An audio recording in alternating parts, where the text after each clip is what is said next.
বঙ্কিমোত্তর রবীন্দ্রোত্তর যুগের সর্বশ্রেষ্ঠ উপন্যাসিক মানিক বন্দ্যোপাধ্যায়, তোমাদের মধ্যে আছেন এইরকম আরও অনেকে। আর আজকে আমাদের একজন বন্ধুর বাবা মা এসে আমাদেরকে নেতাজি সুভাষের মূর্তি দিয়েছেন। এই জয় হিন্দ যখন বলছিলেন বর্দি, সেই জয় হিন্দ মন্ত্রটি নেতাজি সুভাষের দেওয়া, আর বন্দে মাতরম দিয়েছিলেন বঙ্কিমচন্দ্র চট্টোপাধ্যায়।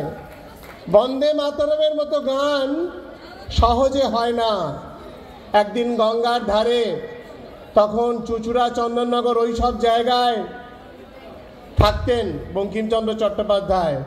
তিনি তো ডেপুটি ম্যাজিস্ট্রেট ছিলেন স্বাধীনতার আগে ব্রিটিশ পর্বে। তখন ডেপুটি ম্যাজিস্ট্রেটদের কাজের বিস্তার আরও অনেক বেশি ছিল।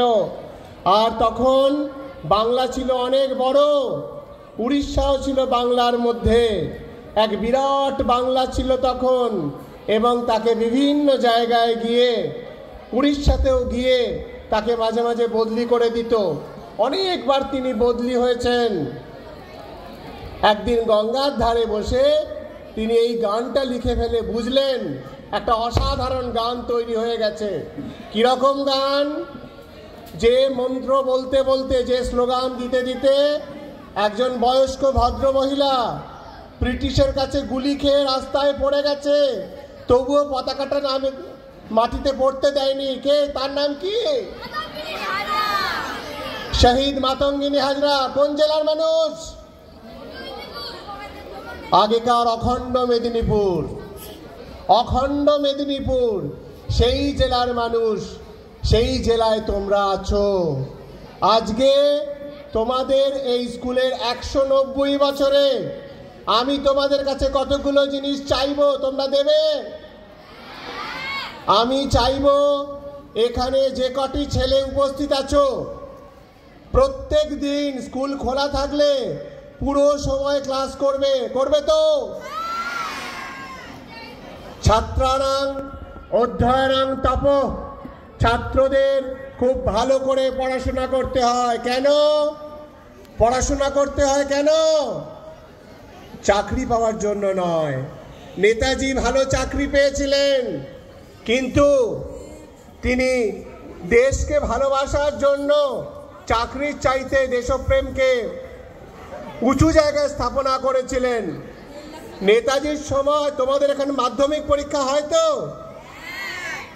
আগে যে পরীক্ষা ছিল এন্ট্রান্স, সেই মাধ্যমিকেরই একটা নাম ছিল এন্ট্রান্স। নেতাজি থার্ড হয়েছিলেন। ফার্স্ট কে হয়েছিল আমার নামটা মনে নেই, সেকেন্ড কে হয়েছিল আমার নামটা মনে নেই, থার্ডের নামটা মনে আছে, সুভাষচন্দ্র বসু, সান অফ জানকীনাথ বসু। তাহলে থার্ড বড় না ফার্স্ট বড়? এখানে থার্ড বড় হয়ে গেল। আমরা থার্ডের নাম জানি, তার মানে রেজাল্ট সমস্তটুকু নয়। তোমরা ভীষণ ভালোভাবে ক্লাস করবে।